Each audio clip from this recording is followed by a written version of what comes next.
Oui, merci, Monsieur le Président. Bon, la jeunesse intéresse. C'est un élan de fraîcheur ce matin dans l'hémicycle. Nous voulons tous et toutes, bien entendu, à juste titre, contribuer à l'émancipation des jeunes.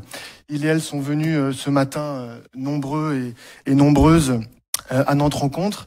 Et moi aussi, en tant qu'ancien jeune, je voulais les saluer.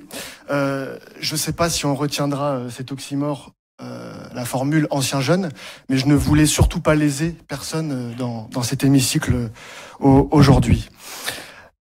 Alors, voler de ses propres ailes.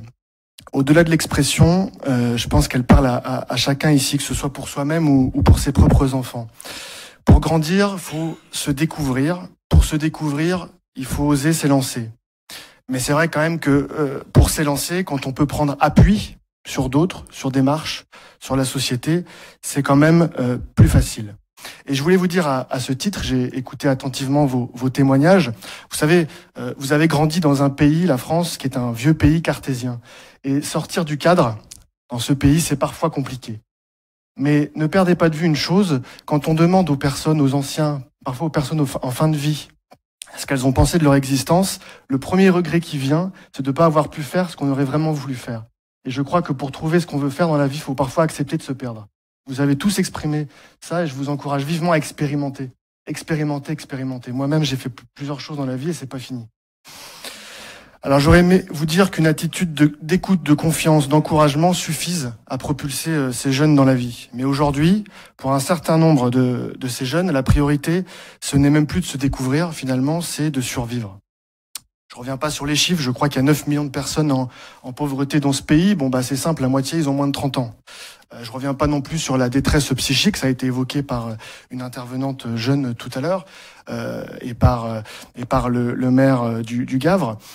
Voilà, l'ARS était venue dans cet hémicycle, on s'était déjà prononcé sur ce problème qui est quand même d'intérêt national. Mais alors pourquoi finalement les jeunes sont les grands perdants de ces dernières années ? Bon, de ces dernières années, à mon époque, c'était la même chose. Apparemment, c'est toujours les mêmes. Mais sans doute parce que le gouvernement a une certaine conception de l'égalité des chances, mais aussi parce que la jeunesse, ça reste un concept au contour indéfini. Elle n'a ni syndicat, ni lobby pour se défendre. Alors, on parle souvent à sa place, c'est vrai. Alors on la sacrifie dans telle ou telle réforme, c'est encore plus vrai.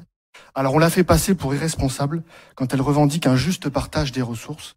Et ça, c'est tout à fait vrai.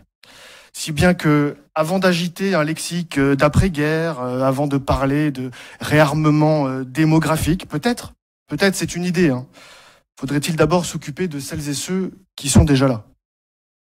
De notre côté, nous continuons de le faire et nous allons continuer de s'occuper de celles et ceux qui sont déjà là.